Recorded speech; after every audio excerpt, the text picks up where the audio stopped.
વાત કરીએ રાજકોટની તો રાજકોટમાં રોગચાળાને કાબૂમાં લેવામાં તંત્ર નિષ્ફળ ગયું છે। ડેન્ગ્યુના કારણે 28 વર્ષીય યુવાનનું મોત થયું।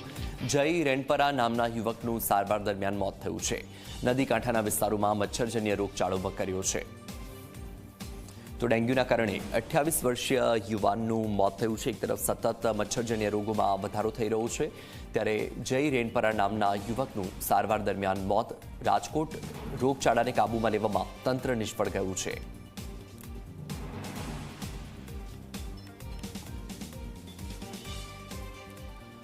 વધુ માહિતી મેળવીએ સંવાદદાતા દિવ્યેશ પાસેથી। દિવ્યેશ, 28 વર્ષીય યુવાને ડેન્ગ્યુના કારણે જીવ ગુમાવ્યો છે। શું કાર્યવાહી કરવામાં આવી રહી છે તંત્ર દ્વારા રોગચાળાને નાથવા માટે?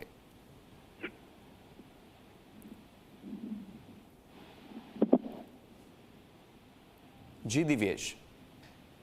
વત્સલ, ખાસ કરીને જો વાત કરવામાં આવે તો રાજકોટમાં જે રોગચાળો છે તે ખૂબ જ વકર્યો છે। ડેન્ગ્યુએ એક યુવાનનો ભોગ લીધો છે। 28 વર્ષના જય રેણપરા નામનો જે યુવાન છે તેનું મોત થયું છે।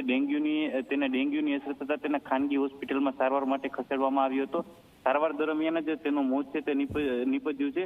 એક તરફ મહાનગરપાલિકા છે તે મસમોટા દાવા કરી રહી છે કે જે દવાનો છંટકાવ છે તે કરવામાં આવી રહ્યો છે, ફોગિંગ છે તે કરવામાં આવી રહ્યું છે, પરંતુ જે મચ્છરજન્ય ઉપદ્રવ છે તેને દૂર કરવામાં મહાનગરપાલિકાનું તંત્ર છે તે સદંતર નિષ્ફળ છે તે જોવા મળી રહ્યું છે।